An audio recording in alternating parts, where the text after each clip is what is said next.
Hello everyone and welcome to the channel. I'm Dr. Ernesto Lee, the developer of the S.M.A.R.T minimally invasive bone grafting technique. Today we're going to talk about how S.M.A.R.T works from the wound healing and histologic perspective. S.M.A.R.T stands for subperiosteal, minimally invasive, aesthetic, rich augmentation technique.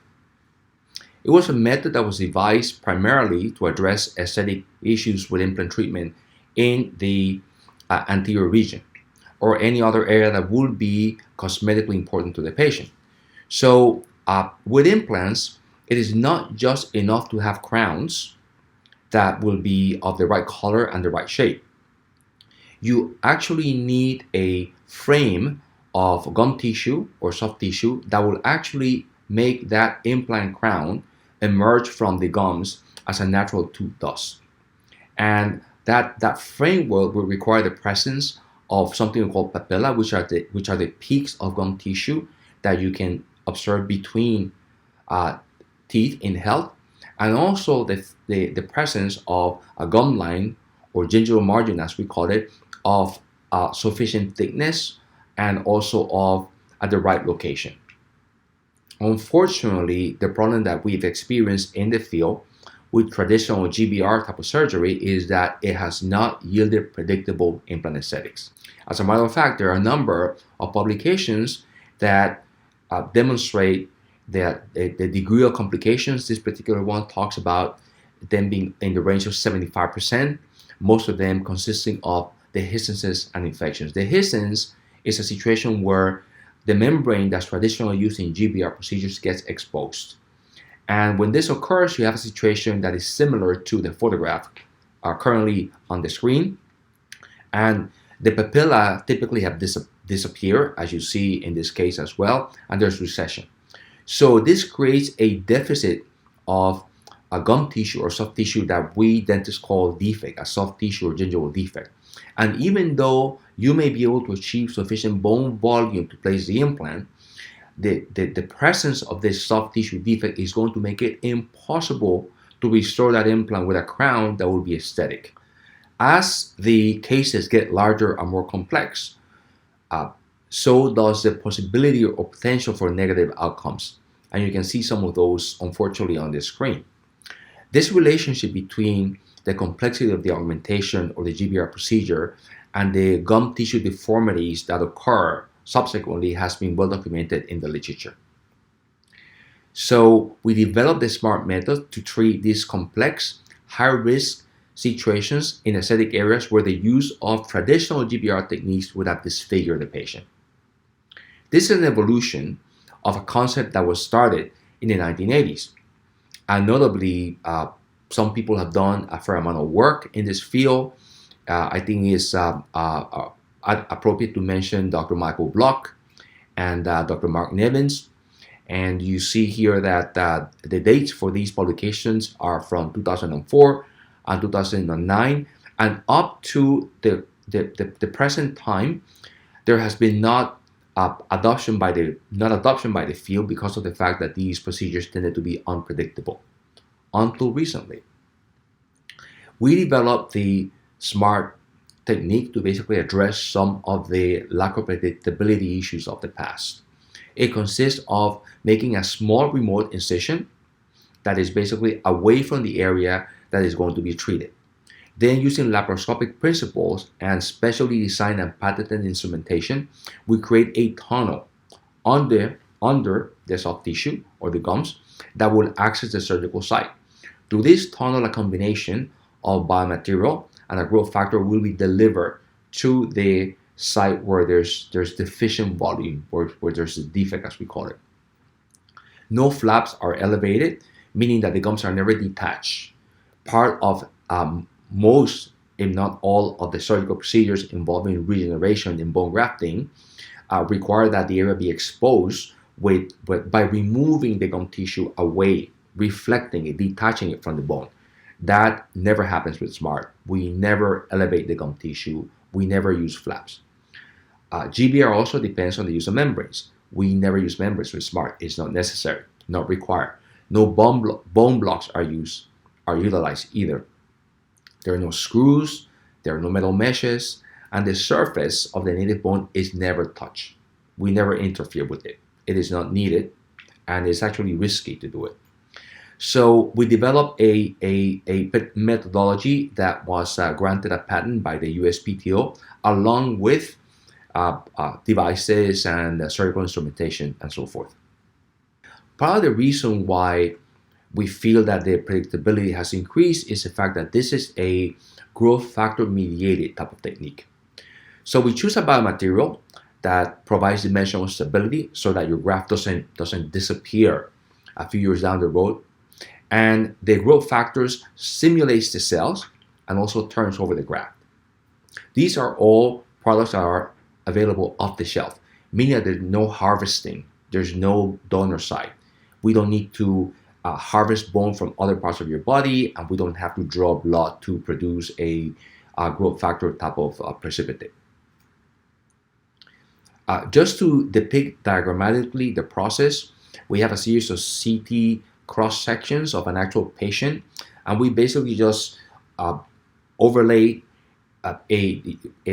layers. For example, you see this thin pink layer.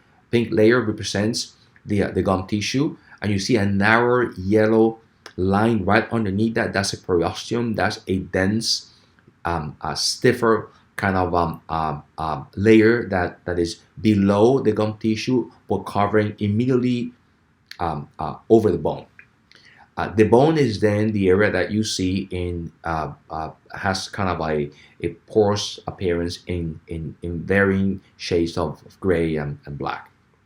In the middle screen, you'll see how an instrument has been utilized to actually create a tunnel initially, and then a pouch.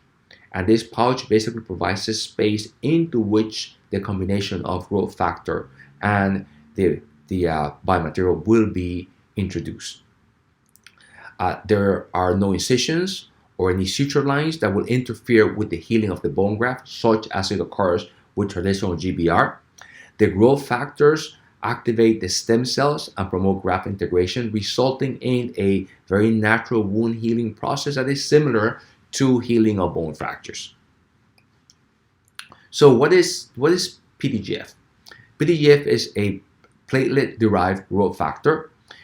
Is a protein that resides in platelets and is typically released when there are when there's an injury, when there's bleeding, and it plays a role in wound healing and in repair.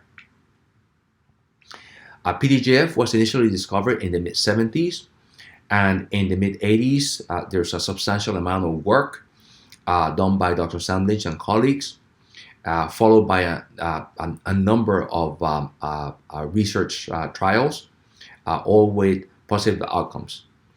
It is the biologic agent with the broadest activity of all FDA-approved similar products. It is the only FDA-approved product that will simulate the healing of both soft and hard tissues in dental, orthopedic, and dermatologic applications. It is safe. There's been no serious adverse events reported in 14 years. And that's taking into account the fact that during this time period, over 300,000 patients were treated for dental and oral surgical procedures, 100,000 patients treated for orthopedic procedures, and 2 million patients treated for diabetic ulcers with PDGF with no adverse events. It attracts and stimulates a wide variety of cells involving wound healing. It promotes angiogenesis, meaning the formation of new blood vessels, which is crucial for bone regeneration. PDGF is a very potent chemotactic agent, the most potent of all growth factors currently available to us. And what this means is that it basically just induces the cells to move. Okay? Chemotaxis means movement of the cells. And there's a concept called cell homing that is necessary in stem cell therapy, by which the cell needs to follow a series of signals that will basically just guide it to navigate into its niche or into the area that requires repair, for it to basically just have a therapeutic effect.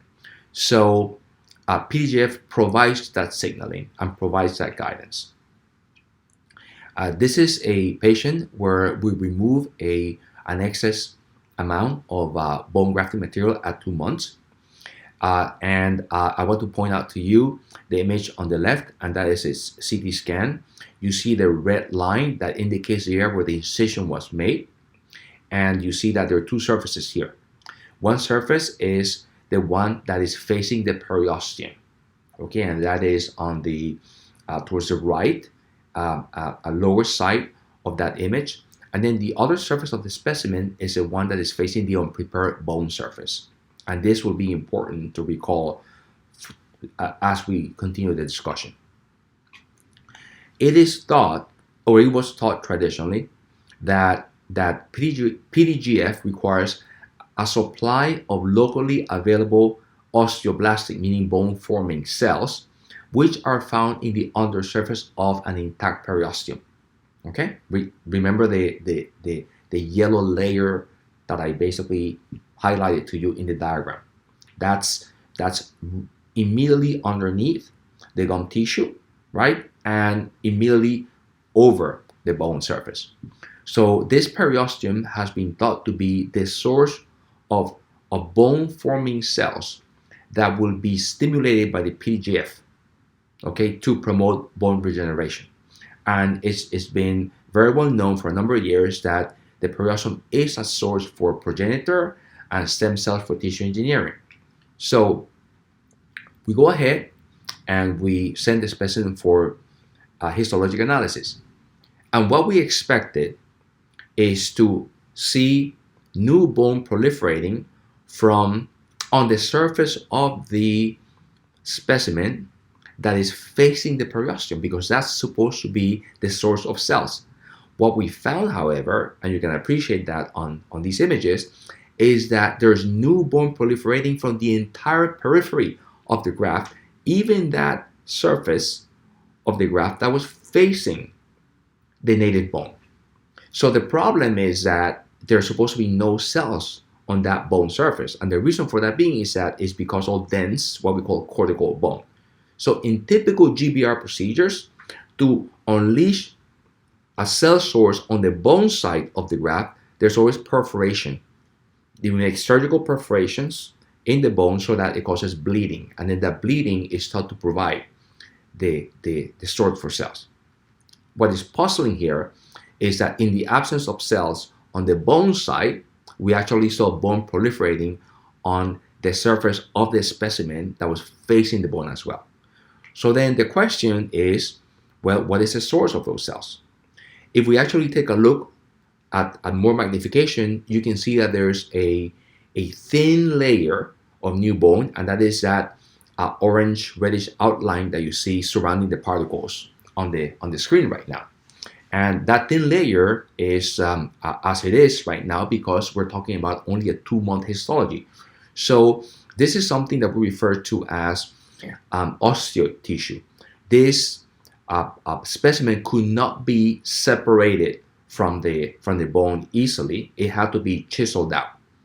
However, it was not mineralized because 2 months is still early. We usually have a 6-month healing period. Eventually, what you'll see with more maturity is that the layer of bone will get thicker, and eventually the layers of bone will start bridging the particles. So then let's go back to our question. What is the additional source of cells? Because there were cells, there was new bone, not only on the surface of the implant facing the periosteum, but also on the surface of the specimen facing the native bone, which is supposed to be devoid of new cells. If we look into the orthopedic literature, we will find some leads that may help us explain the source and alternative sources for stem cells. And back in 1992, already there's talk about a hypothesis that directs us to parasites as a potential source for a stem cell population. And in this particular experiment, what they reported is that when the periosteum was activated, the process of bone formation from the cells already present in the periosteum was augmented by proliferation and differentiation of parasites, which contribute a supplementary population of osteoprogenitor cells. What are parasites? Parasites are cells that are located on the outer surface, the abluminal surface of all blood vessels. There is evidence that these parasites have osteogenic potential in vivo and in vitro, meaning that they can actually form bone in a live environment or in a laboratory environment. There are also studies that have demonstrated that endogenous parasites can differentiate into osteoblasts and osteocytes that will contribute to bone fracture healing as a source of osteogenic cells. So this means that parasites from the body would actually transform themselves into osteoblasts and osteocytes, which are bone-forming cells, and will contribute in fracture healing. Okay. So Arnold Kaplan, who is acknowledged as the father of stem cells, proposes a mechanism whereby PDGF is a mediator for stem cells from the point where they're released from the vasculature, where parasites are released from the vasculature until their differentiation into osteoblasts and further contribution to the wound healing. Even the formation of new blood vessels is directed in his hypothesis by the PDGF. So it appears to function at sites of injury to mobilize the parasites, stimulate mitotic expansion, help organize them, and then also contributes to the development of the osteogenic lineage and to the stabilization of newly forming blood vessels. What do we have in terms of histologic evidence? We have a variety of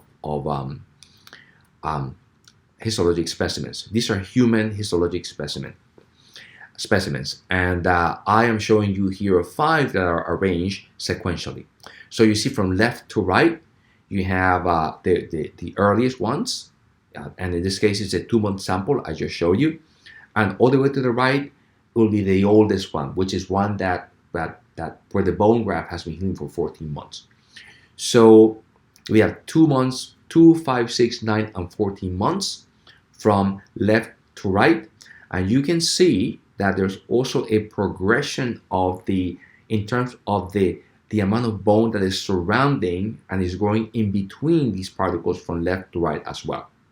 So it indicates to us, it gives an idea of the process of regeneration, how new bone proliferates into the graft, and how the thickness of this new bone layer and the bridging of the new bone surrounding and creating a matrix that envelops all the biomaterial particles occur from the 2-month period to the 14-month period. And if we look at something we call the histomorphometric analysis, that those results are reflective of the images you see on the screen as well. We also have evidence of how the bone graft attaches to the surface of implants.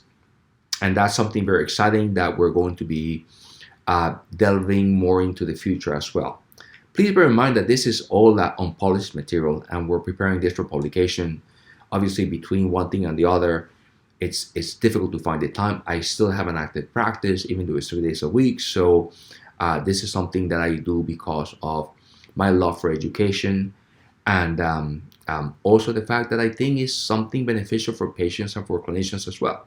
This marks a new dawn for regenerative procedures, a new standard for bone grafting.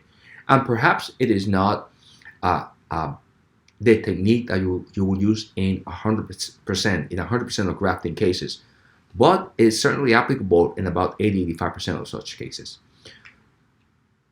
So one question that has been asked is whether or not the grafts cleave off the native bone surface.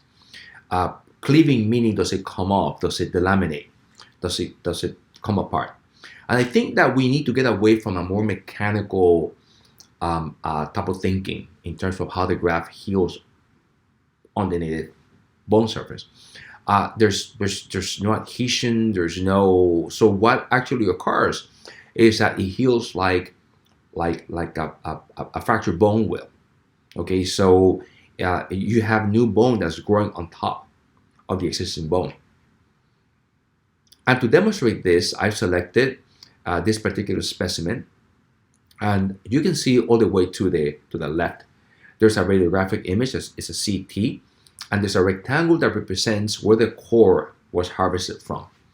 And that core, the superior portion of the core encompasses all grafted bone, and that would be the superior, let's say, 65% of that rectangle.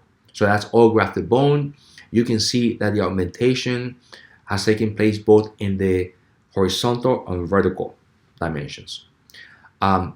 The lower 35% of that rectangle represent actually a native bone. And what is of interest to us here is the interface. If we go one image to the right, you'll see this is actually a photograph of the core, and this is a reflection because we took it over a mirror. But we basically just rotated it so that it's vertical, so that we can actually compare apples to apples in terms of the images and have a depiction of that interface in such a way that it can be identified on the histologic sections as well.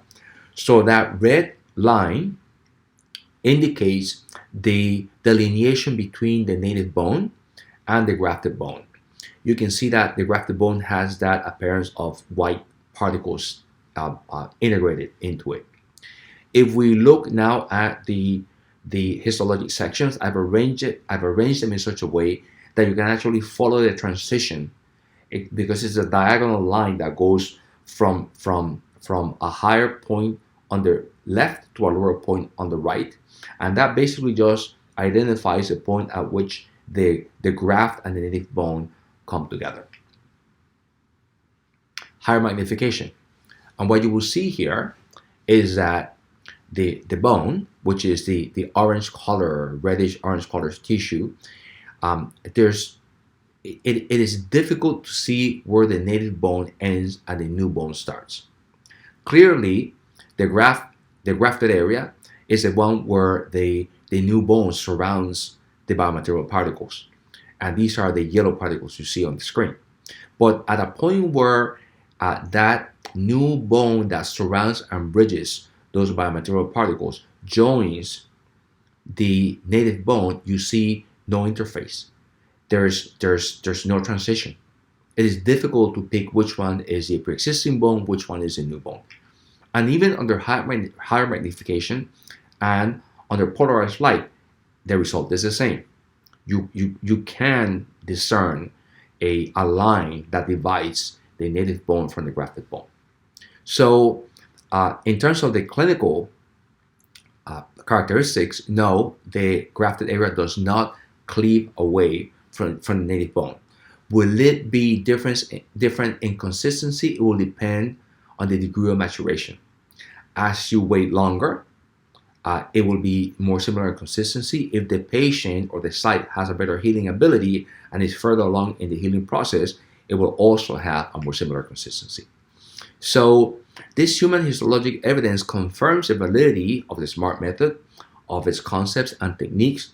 However, the ultimate clinical outcomes will be determined by surgeon and patient variables. If you like what you saw today and want to learn more, please contact us. The phone number is listed, and so is our email address. And if you want to learn more about the S.M.A.R.T technique, whether you're a patient or you're a colleague, just visit our website as well. So grateful for the view today. Like, subscribe to our channel, and we'll see you next. Take care.